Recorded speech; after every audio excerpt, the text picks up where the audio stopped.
Good afternoon from Washington, D.C. to viewers, I think, all over the place. I'm Jane Harman, the president and CEO of the Wilson Center, a former 9-term member of Congress. I have had the great fortune of introducing and participating in a fabulous array of webcasts, podcasts, teleconferences, and so forth. That is the all-virtual Wilson Center during the past month. I just introduced our 154th, I'm not making this up, Ground Truth Briefing teleconference talking about the impact of the environment and animals on pandemics. I think we've noticed in this case. By now, experts at the Wilson Center have discussed how nearly every region has responded to the COVID-19 pandemic. Those events are the reason we've been named the #1 think tank in the world in regional expertise for 3 years in a row. Today's event is a bit different. We're not discussing a specific country or two, but instead how all those regions interact. In particular, how institutional financial cooperation can work in a post-COVID world. Yes, there will be a post-COVID world, I promise. Thanks to the coronavirus, unprecedented as it has been in this year, we are now entering uncharted territory on a local, national, and international scale in dealing with the fallout from the pandemic. Of course, this is first and foremost a global health crisis, but it is also the trigger for an enormous economic crisis. And governments are taking different steps to ensure that businesses and individuals make it through these dark days. But in order to limit the pain and quicken the recovery, the best approach is to have greater international cooperation and coordination. The IMF and World Bank just concluded their latest annual spring meetings over the weekend. And finance ministers and central bankers met as usual. Well, not as usual, because this time they met virtually. But as the economic damage continues to spread, the leaders who just met virtually talked about crucial issues. The IMF, for example, projects that the lockdowns worldwide could lead to the worst economic downturn since the Great Depression. That's cheery news. And it says that global growth may plummet to negative 3% this year. The WTO, meanwhile, expects global trade volume in 2020 to tumble between 13 and 14%. The economic crisis will hurt developing countries especially. We can and should expect more from international financial institutions, such as the IMF and World Bank, to make sure that emerging markets across have access to the necessary health care and medical equipment, while keeping their debt levels manageable. And that's something we focus on at the Wilson Center. As you know, we have an Africa program, we have a Latin American program, and we have lots of programming in parts of Asia and the Middle East that will be very hard hit. Our discussion today includes 2 speakers who have firsthand knowledge of what the Bretton Woods institutions are capable of, and who can help us envision the roles these institutions could play in helping the world economy recover as in a post-pandemic future. Meg Lunsaker is a public policy scholar with the Wilson Center. From 2007 to 2014, she was the U.S. Executive Director of the IMF. And before that, she was Deputy Assistant Secretary for Trade and Investment at the Treasury Department. She's become a dear friend. She knows lots about global economics. And we keep chatting about someone we miss terribly in Washington, D.C., the former IMF Director, Christine Lagarde. Suman Berry is a global fellow with the Wilson Center's Asia program. He's now based in Delhi, and he deserves an extra special thank you for staying up until 1 in the morning to join this event. Early good morning to you, Suman. He was previously based in The Hague as chief economist of Royal Dutch Shell, and he's been an economist with the World Bank, among other positions. Moderating this discussion is our very own Chihoko Goto, the extremely able Deputy Director for Geoeconomics of our Asia program. Thank you, Shihoko, for your hard work in bringing this panel together and for helping to educate all of those watching, including me. I look forward to a very interesting hour. Now over to you, Shihoko. Great. Well, thank you, Jane, very much for those very kind words. And thank you, Suman and Meg, for joining us today. And thank you all for logging online, wherever you may be. As Jane said, we are in unprecedented times. That word is bandied about all too frequently these days. And there are some very dire projections that are being thrown about as well. And there are also concerns that, dire as the IMF projections may be, that actually may be too optimistic, and that expecting even a fleshling recovery in 2021 is all too optimistic. There are a lot of concerns looming ahead, but we should also bear in mind that central bankers and finance ministers have really been doing their utmost to ensure that we are able to see some kind of recovery once this health crisis is more under control. About $8 trillion has already been committed by governments to date to stabilize financial markets, providing loans and guarantees. But at the same time, we are concerned very much about capital flight from developing countries.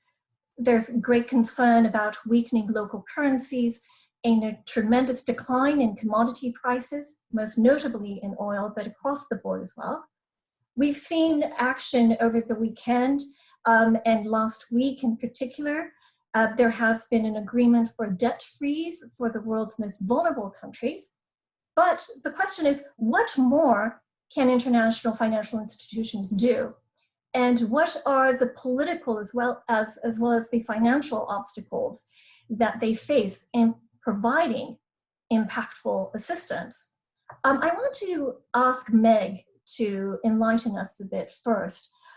First of all, how you, as a former executive director representing the United States government to the IMF, how did you see the latest meeting? Did it deliver on some key issues that really need to be addressed at this moment? And perhaps most importantly, can you give us an understanding about the United States commitment to the IMF at this stage? We know, for instance, that support for the Bretton Woods institutions has been part of the CARES Act. Where does America stand vis-a-vis the IMF? Thank you, Shihoko, and thanks to Jane for that very nice introduction. You've outlined how dire the global situation is, and I have to say the most important thing, of course, is for our central bankers, our finance ministries around the world to do everything they can to keep our economies running smoothly enough, or at some point to minimize the damage, so that we can focus on helping everyone recover from the virus, getting in place the tools we need to manage that in the future, and then get our economy going again. So these, the CARES Act, the other measures the Federal Reserve, other institutions have been doing have been very important. Now, the meetings last week were an opportunity for the world to come together and show that there's capable countries are capable of cooperating, of doing things collectively in their own interest and in mutual interest, so that everyone's better off. And I would say in some respects, there were some very significant results. In other areas, I think some of the decisions fell a little bit short. So let me go through them. First of all, the World Bank will be getting some additional funding that'll help it maintain some of its quicker dispersing programs, keep its private sector arm going so that they can keep their private sector arms that they're helping develop in countries going. But one of the most important things was the G20 meeting of finance ministers and central bank governors that preceded the IMF and World Bank meetings last week. The reason these were important, I think the most important thing that was agreed there was that countries, the creditor countries in this grouping, agreed that they would implement a debt standstill for the low-income countries, the lowest income countries, IDA eligible, the ones that really are going to have close to impossible time paying their debts in the coming months. And so they agreed, and let me just read some of the statement. We support a time-bound suspension of debt service payments for the poorest countries that request forbearance. All bilateral official creditors will participate in this initiative, consistent with their national laws and internal procedures. They went on to ask all creditors to closely coordinate. Now, the important thing is this is a suspension of debt payments coming due. It's not outright forgiveness. So at some point, they'll have to reprogram these and figure out how to get repaid. I don't believe that the Chinese central bank or finance ministry would have been able to agree to this without having the approval of the most senior levels in China. So this is a very important outcome. I think everyone's very pleased that they were able to achieve it. Now the proof will be in the pudding. Can they make it work? And so immediately, right after that, David Malpass, the head of the World Bank, in his statements last week, made the point of, we're going to push for a lot more transparency on creditor country lending, especially to the low-income developing countries. And he outlined all the specific details that many of us all over the world have been searching for, trying to get more information, for instance, on the Belt and Road Initiative. So these measures will be very much welcome. Now, how is this going to play out? Already we've seen over the weekend and today some pushback from creditors. So what we have is reports immediately that the Chinese creditors are saying, well, we may have to have a collateral call associated with this. So the Zambians are already saying they may have to turn over a mine to the Chinese to cover what they can't pay right now.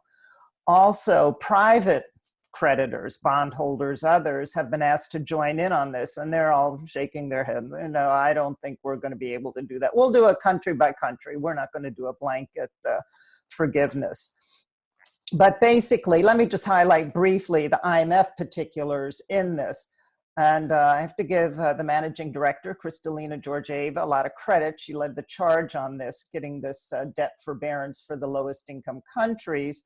And the IMF does not forgive debt outright, but it does have the Catastrophe Containment and Relief Trust, which gives grants to the low-income countries that covers their debt service coming due during a particular period. So in this case, she does have enough money on hand right now to give out these grants. So last week, the IMF approved, I think it was some 25 countries to get this relief for 6 months. And the managing director is going around asking for many more donations so that she can extend this relief a little bit longer for the low-income countries. And a number of them did make pledges last week for donations. Now, the IMF also doubled in its meetings last week and then at its executive board the amounts that countries can request under emergency financing lines. So these are one group of middle-income countries have started requesting it, and a number of low-income countries have as well.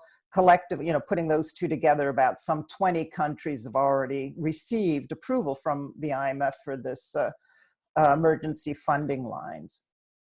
Third thing the IMF did was establish a short-term liquidity line, which is meant to mimic central bank swap lines, because a number of countries, of course, are not going to be able to get swaps with the Federal Reserve or Bank of Japan or a European Central Bank.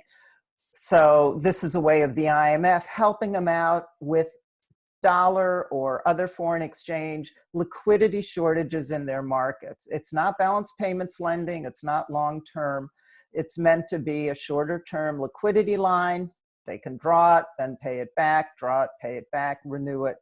The thing is, this will only be available for countries that have a stellar policy record, that have shown they're capable of implementing very good policies, because it's basically a pre-approval.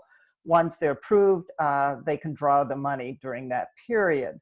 So frankly, I expect few are going to meet those criteria, and fewer will be interested in asking for it because of the stigma associated with asking the IMF for help. And frankly, if they want that help, they ought to just ask for the flexible credit line, which could give them a lot more money, be more like a normal IMF facility, but again, has no ex post conditionality. So I'm not expecting a huge use of this short-term liquidity line. Now, the one area where I was disappointed, because I'd advocated earlier last week in a piece that the IMF should agree to issue SDRs, an allocation of SDRs, special drawing rights. These are an IMF-created asset.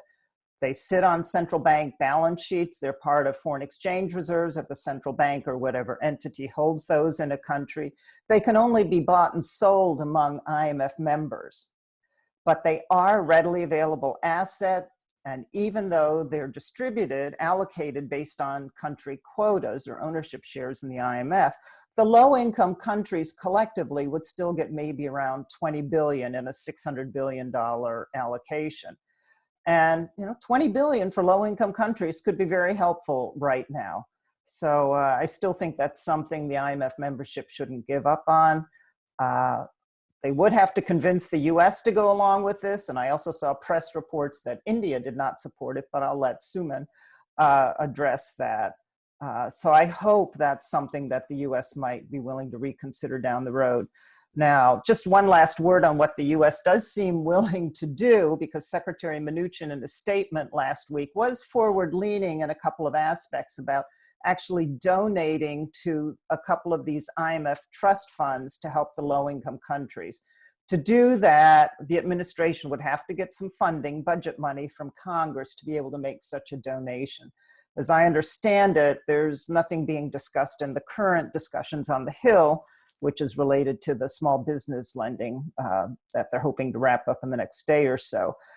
But we can look forward and hope that if there's another package down the road, that the US might be willing to include some of that grant funding for the IMF. So let me stop there so that we can listen to what Suman has to say, his take on the meeting, and then I'm happy to answer questions and have a discussion. Thank you, Shihoko.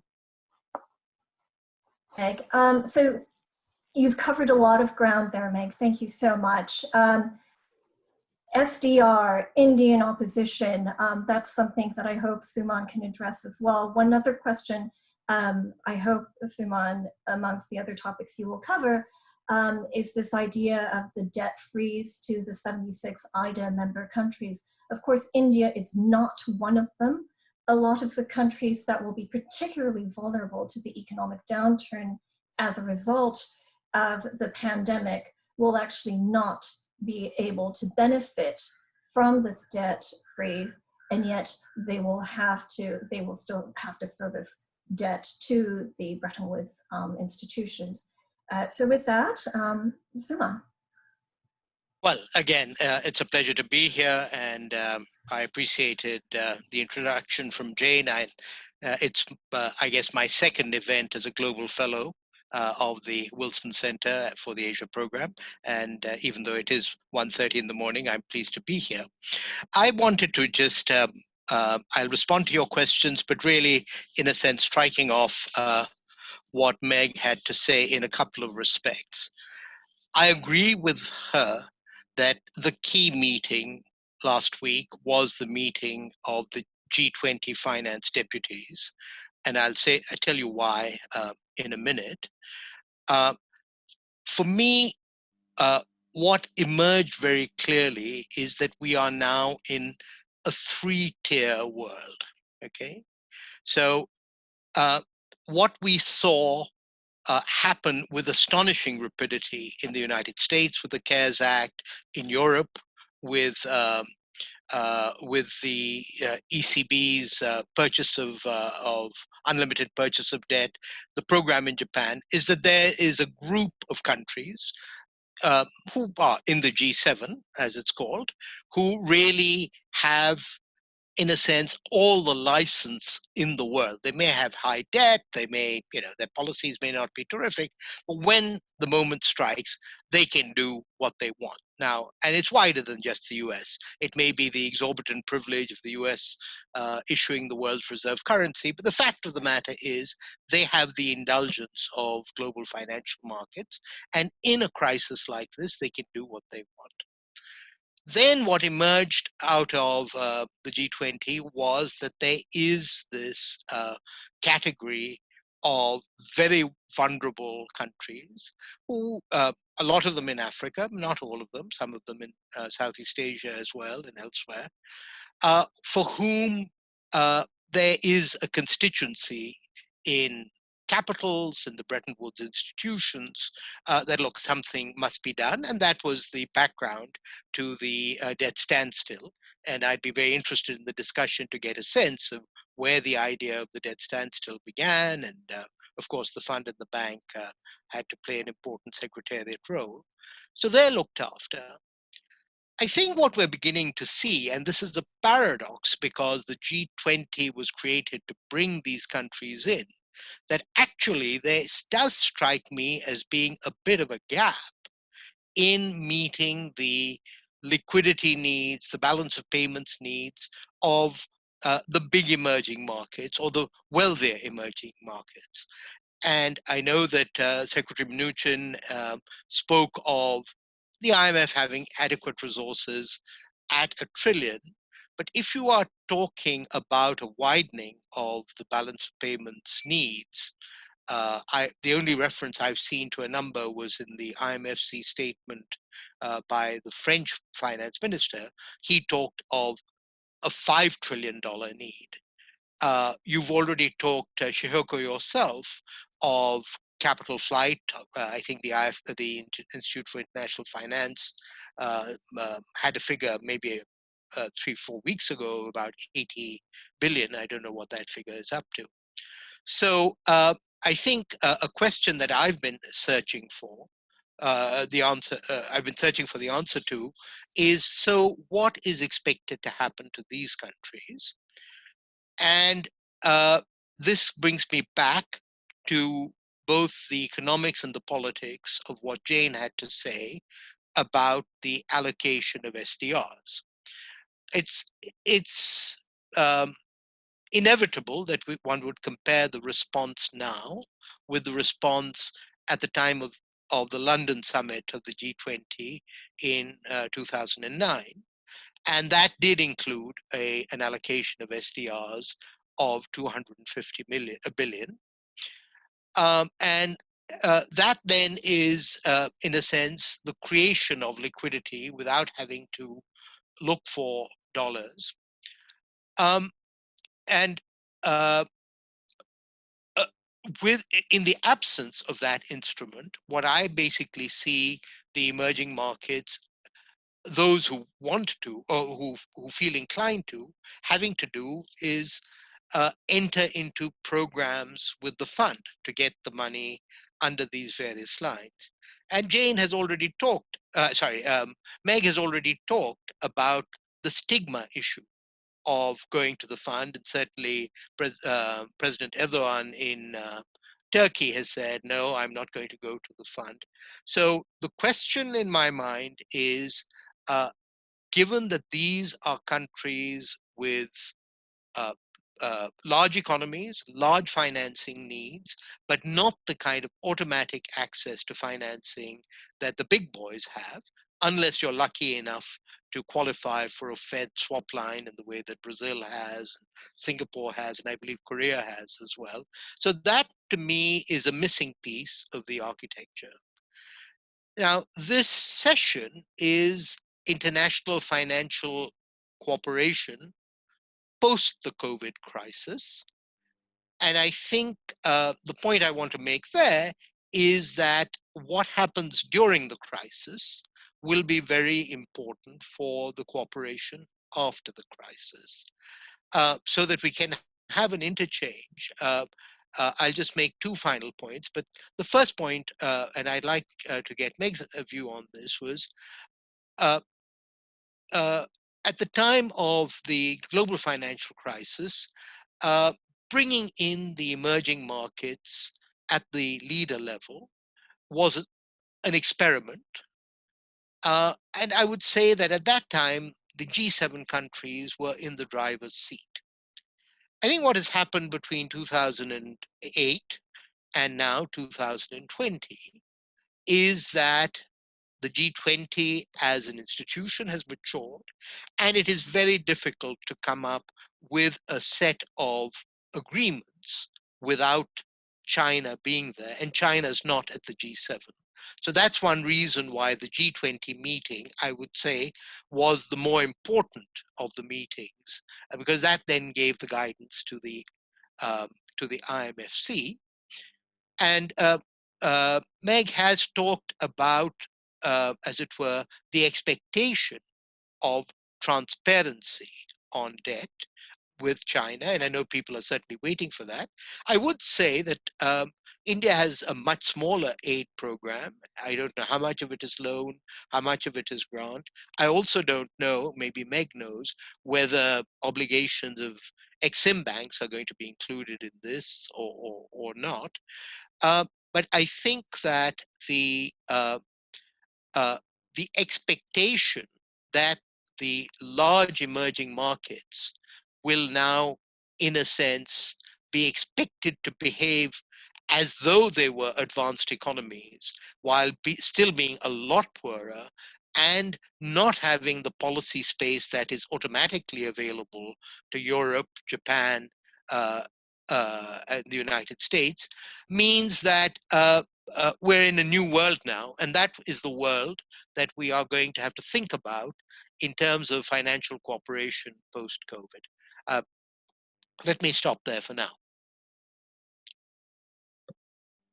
You're muted. Oh, I'm unmuted. Thank you very much, Suman. I know, Meg, you probably have some commentary on what Suman just said, but before I ask you to jump in, if I could remind our viewers that we are taking questions. If you could post your questions online via email to asia@wilsoncenter.org. Again, it's asia@wilsoncenter.org. We'll try to get to your questions in about 5 minutes or so. So, Meg. Yes, Suman, I think you made some very good points. And it is interesting what happened after the global financial crisis in terms of having a G20 leaders meeting and making it perfectly clear that nothing's going to get agreed unless the large emerging markets, particularly China, but others, in Latin America, others around the world, are included in the dialogue. And since then, what we've seen is even more of these countries playing the role of creditor, either official credits or even their private sectors extending, their own banks or their own export-import banks extending credits. And a lot of that has been to low-income countries. So now they're in the same boat that the G7 countries have been in for many years of trying to help those that get into debt distress work it out. And of course, the G7 long ago sort of put together this informal but effective Paris Club that where they would get together and agree on how much debt relief they were going to give to a particular country that needed some and had an IMF program. China has resisted being part of the Paris Club. They've been invited, and if they were invited and would come, they'd be part of the negotiation and the decision on what to do on the debt, but they've resisted that. So, that's why I felt the G20 outcome was particularly important, because whether it's through the Paris Club or otherwise, it will be coordinated by the IMF World Bank. There has to be a central sense of what kind of debt relief these countries need. Hopefully, we'll go back to using the debt sustainability analysis framework that the IMF and World Bank have set up, so there's a consistent way of looking at these things. But now that a lot of these countries and their entities are creditors, they're going to be part of the workout. That's just the reality of the situation if these low-income countries are not going to be able to repay. With that said, they are in the middle and they're going to have their own needs too, and not all of them, very few of them, as a matter of fact, have access to the Federal Reserve and other swap lines. So it'll be a little tough. They have built up very high reserves in a number of countries, foreign exchange reserves. And we've also seen much more exchange rate flexibility. So Shihoko, you mentioned emerging market currencies depreciating quite a bit in some cases. So it's been a mix. You know, some have let currencies depreciate, and there's probably going to be some utilization of foreign exchange reserves too, to prevent that from going too far. But it will be tough. I mean, countries like Turkey and others are going to have a lot of difficulties because it may be very hard for them to roll over their private sector debt. You know, what's been pretty easy over the past few years, given all the credit floating around the world. So Turkey is going to maybe be in a little bit of a fix. South Africa at times is also mentioned. So we'll see how difficult it'll be for these countries. India, I think, will be a good example of how creditors are going to act, because India has been a creditor too for a number of these countries. And I would hope that they'll be, those entities will be forthcoming too. But if an export-import bank has lent as part of the Belt and Road Initiative, for instance, or a Brazilian export-import bank has lent money, they're expected to be part of this debt forbearance for the this is again, the low-income countries, not for other middle-income countries. So yes, Suman, coming back to what you said, yes, G20 was important for that reason, bringing together this large group of countries, and they agreed, and they're going to be held to that agreement. I'm sure all of them collectively are going to hold each other to it, and we'll count on the IMF and World Bank to be a pretty effective coordinator of that. Could I, Shihoko, just say, looking at this now from an Asian and particularly an Indian perspective, but the same applies certainly to Mexico. You know, the third rail of policy discussion in all of this is migration. But this affects migrants and remittances by migrants big time. But I don't see that coming up in the discussion. I know the World Bank has done, very good analytic work on cross-border migration and the financial flows associated with that. So I'm just wondering, I didn't pick up anything connected with that, and because it's such a toxic issue in the North, both in the United States and in Europe, it gets brushed aside. And but I just wanted to check with Meg and with you. Do you see people focusing on this dimension of the humanitarian crisis, and indeed of the financial crisis? Because I haven't so far, and yet I would have thought that more than the G7, in the G20, people might have been bold enough to put this on the agenda in some way, because these are human beings, they have needs, they are badly affected, and their equitable treatment ought to be a concern for the global collective, but I don't see any mention of it. I just thought I'd make that point. I think the fact that they were able to make so much progress on the debt freeze was lauded so much as an achievement unto itself, that probably has taken out a lot of ability to focus on other issues. But of course, when we look at longer term assistance, and this really comes into the auspices of the World Bank, it would be interesting to see what kind of lending priorities there will be, what kind of shifts there will be, whether there will be a different way to deal with this very human aspect, including migration, as well as on urbanization as well. So let me also take this opportunity to remind our viewers that in addition to taking questions online at asia@wilsoncenter.org, you can also tweet us at Asia Program. Again, that's at Asia Program on Twitter, or asia@wilsoncenter.org.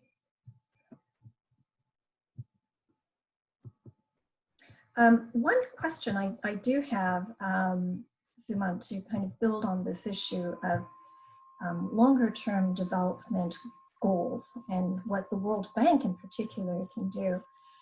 We've seen with the emergence of the Belt and Road Initiative a lot of emphasis on infrastructure development, and we've seen a lot of reports in particular from the Asia Development Bank about the gap in the Asia-Pacific region and how multilateral institutions can really beef up financing these infrastructure projects. Do you expect that need to decline as we have greater priorities of immediate healthcare concerns, immediate debt servicing concerns, immediate housing issues, and labor capacity issues? Or do you think this infrastructure, these infrastructure initiatives go hand in hand with further development lending needs? Shihoko, that's an important and enormous question, which gets to what we think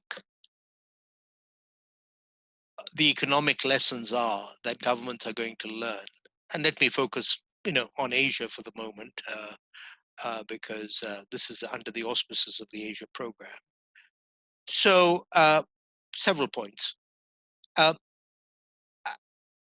Infrastructure comes in two flavors. One is it's very good for economic development. So rural roads and rural electrification and things like that. But it has also been seen as important for competitiveness, productivity, particularly linked to trade, infrastructure for trade, and a great deal of the success of China, for example, in being globally competitive has been because it has had world-class infrastructure. That was then. The issue now is going to be whether the whole, if you like, apparatus of just-in-time production, extreme efficiency, extreme fragmentation of the production chain, and the set of trade protocols that are needed to permit that, whether that will quickly return or whether it will not. So, again, looking at one of the poorest large economies, which is India, we certainly will be urbanizing irrespective of COVID. And urbanization means new structures, urban transport. So those needs won't go away. They may be diminished because the rate of growth may be affected. But they are, I think, part and parcel of modernization. What would be affected, I think, is the export-oriented or the trade-oriented infrastructure. And I think that really is one of the biggest questions coming out of this COVID, that how will efficiency be, as it were, matched with diversification, risk management, when people see what the consequences are of being too dependent on cross-border linkages. Certainly, liberals like myself believe that that eliminating poverty does depend on that old model being revived. But will it be revived? I can't say at this moment. It's going to be there will certainly be a reconsideration of the whole trade network. We've seen a lot of export restrictions coming into play for obvious reasons. Countries are very concerned about not having access to much needed medical equipment. On the one hand, there's also a lot of diplomacy, kind of trying to export goods for political gain as well.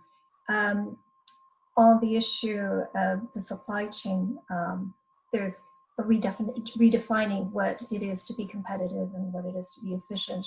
You've talked about the weaknesses of the just-in-time production cycle, but also this whole idea of inventories.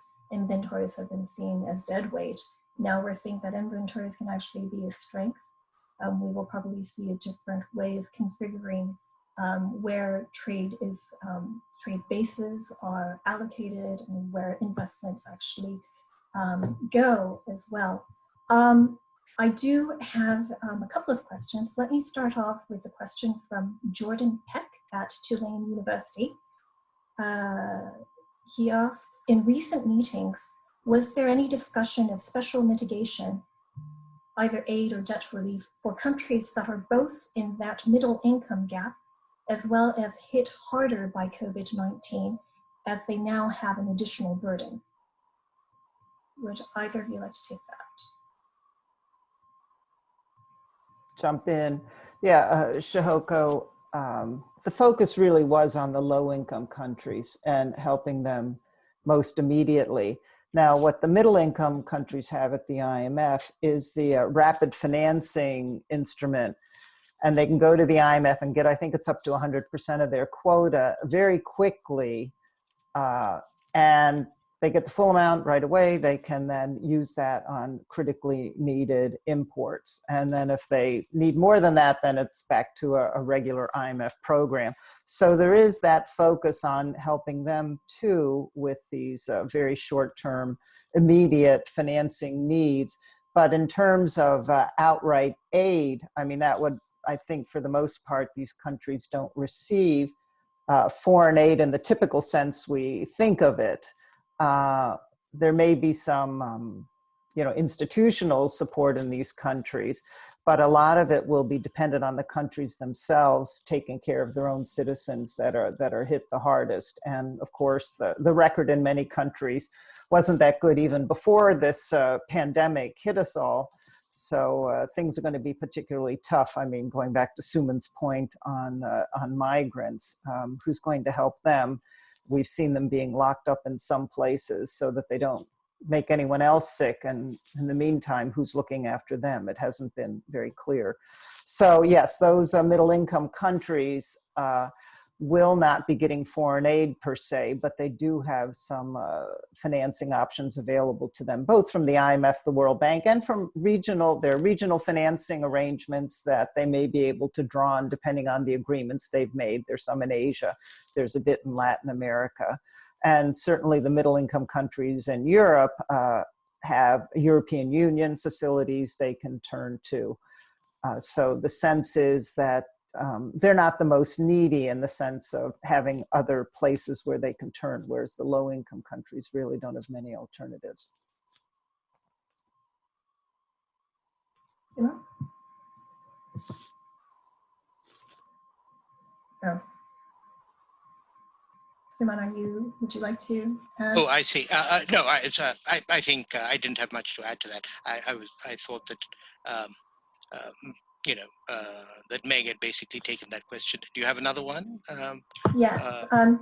So how does this is from Changhua Wu. She is the founding CEO of TechnoNet and the China-Asia liaison from the office of Jeremy Rifkin. Her question, the question is, how does the IMF assess Chinese efforts to reduce reliance on US dollars in trade? That's assuming you agree with that assessment. I'm not sure that the IMF has an assessment. I mean, Meg, you are the expert on the fund, but since you took the last question, let me just say that here, sitting in India, we do see what China is attempting to do to increase the invoicing of its trade in RMB rather than being dependent on the dollar. And, in some ways, it's not so very different, although on a very different scale, from the sorts of considerations that led to the creation of the euro, as it were, that if you can invoice in your own currency. It washes out exchange risk in a large number of transactions. It makes it much easier for local importers in this case, and maybe exporters as well, to relate their costs to, as it were, their receipts. And I don't know when in US history the US started to invoice in US dollars rather than in pound sterling, but there must have been a time. So, I think that it's all consistent with the scale of the Chinese economy, and also with its footprint in Asia.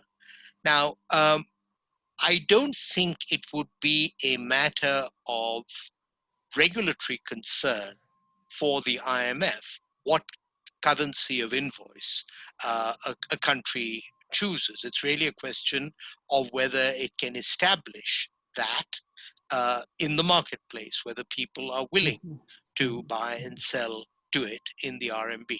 So I'm not sure what the link with the IMF was, but maybe, Meg, I'm missing something. How do you see it?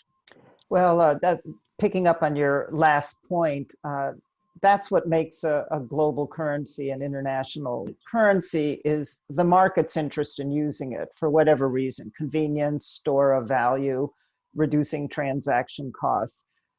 It's not that the U.S. decided, a decade, 100 years ago, after World War II, that, we're going to make the dollar the global currency. The markets pushed it that way because the U.S.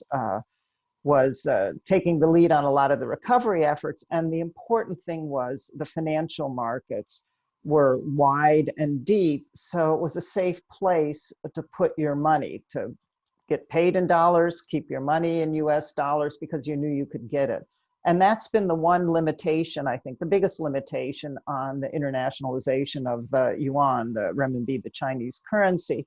While yes, the Chinese have insisted on invoicing trade in many respects in renminbi and the yuan, because the financial markets are much more closed and it's much more difficult for foreigners to enter and to exit the Chinese financial markets. It hasn't become a globally accepted currency beyond that limited amount of trade among the countries where China has insisted on it in particular. Yes, some countries do hold some yuan in their foreign exchange reserves. The IMF does include the yuan in the calculation of the SDR. It's a basket of currencies, but I don't think the growth in the international use of the currency has been at all what might have been anticipated, given the growing size of the Chinese economy in relation to the rest of the world. Let me ask about the international cooperation aspect of this. We saw that the United States has frozen its contribution to the WHO for the time being. That is actually not the case when it comes to commitment to the IMF. The United States is still the biggest shareholder in both the IMF and the World Bank. Would US commitment to the IMF continue to grow as a result of this pandemic? And then to Sinan, what do countries like India, the G20 member countries that feel that they are not necessarily punching at or above their weight, would they want to see this as an impetus for better representation to reflect some of their own political concerns in the forum? Yeah, Shihoko, I do think that the US has become quite well aware of the effectiveness of the IMF in terms of being the institution that can help countries quickly, can mobilize resources, can help them manage their debts, have an orderly workout. And the other great advantage is the US is the largest participant, yes, largest member, so it has the biggest quota in the IMF, has the biggest share of the call on resources at the IMF. But at the same time, that's not that it's the majority of IMF resources. It may be under 20% that the US actually is drawn on. And therefore, many other countries in the world are drawn on to help this orderly work out of countries with balance of payments problems. So that makes it extremely valuable, and I think the administration has come to see that. The IMF and the World Bank too have also been very good at picking up on many of the priorities important to the US. You know, I'm talking about this in the longer term, anti-money laundering, corruption, transparency, those sorts of things. But let me stop there and turn it over to Suman. Meg, if I could, am I unmuted? Could get your view on something that was in the G20, and it takes an insider to comment on this, that they had shifted the date for the review of quotas. And I happened to look at the statement of the Chinese finance minister to the International Monetary and Finance Committee. And he made the point that, which was really the same point in a different garb, that yes, the fund had $1 trillion, but they preferred to have, that it was more appropriate that these funds come from quota subscriptions rather than all these kind of other facilities that the fund has had to resort to, the agreements to borrow and this catastrophic fund, etc. And the two issues, as you know, are linked. I mean, it is because the quota revision has been delayed for so long, and the quota expansion has been delayed for so long, that that the fund is having to look hither and thither for the resources that it needs. So the issue of whether a quota revision would result in the US not only losing influence, but also losing interest in the IMF is the way I would like to rephrase Shehoko's question. And Shehoko, because there was a talk about about the geopolitics earlier on in this session, it was interesting to me that the issue of the SDR allocation kind of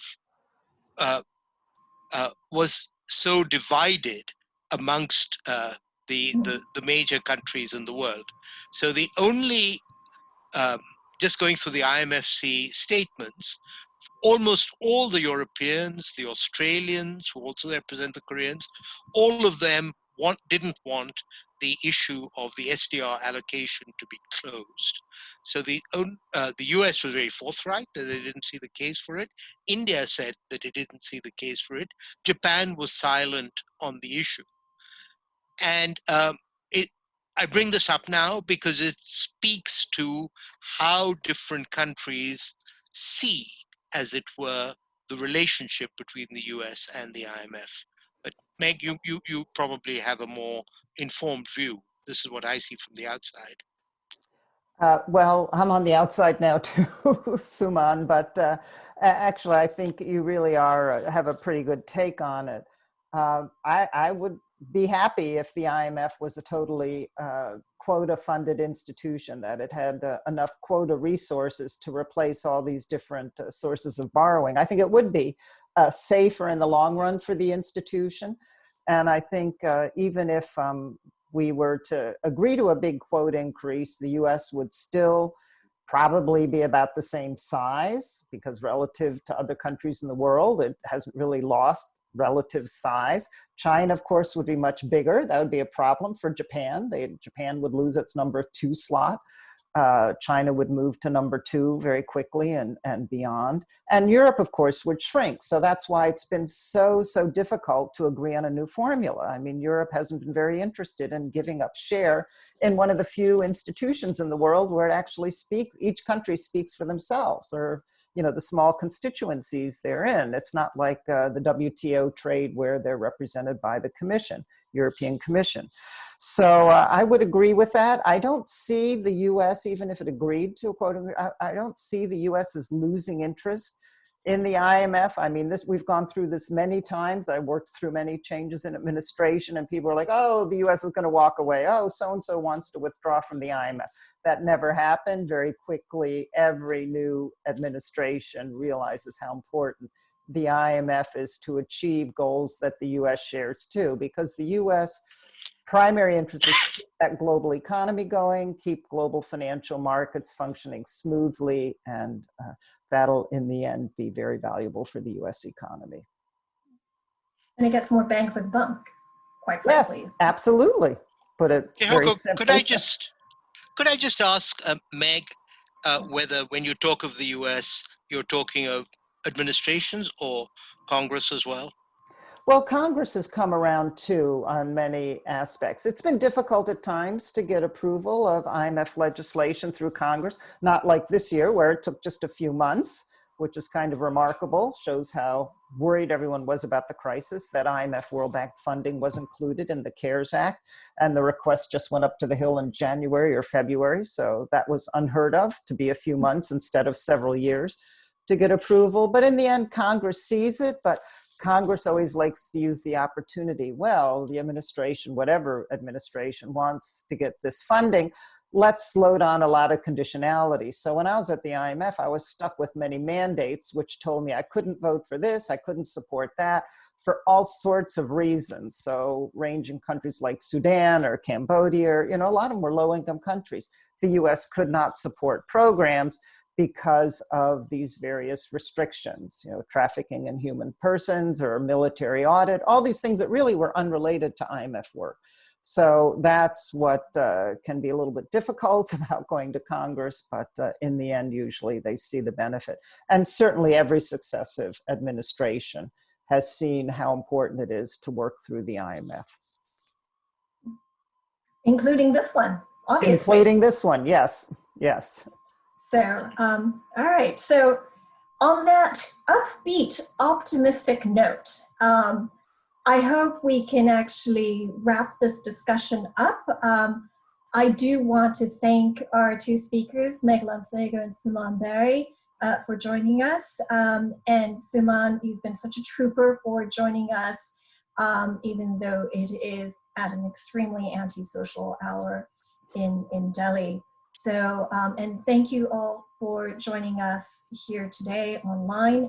This video will actually be available as a recording online on our website on wilsoncenter.org. And we will continue to have discussions, not just about the IMF and the World Bank and the G20, and not just about COVID, but a lot of issues on the economy and global resilience in the future. So I do hope you will be able to join us. Thank you again, and hope to see you soon. Thank you, Shihoko. Bye, Thank you, Suman. Shihoko. Right, bye-bye. Thank you.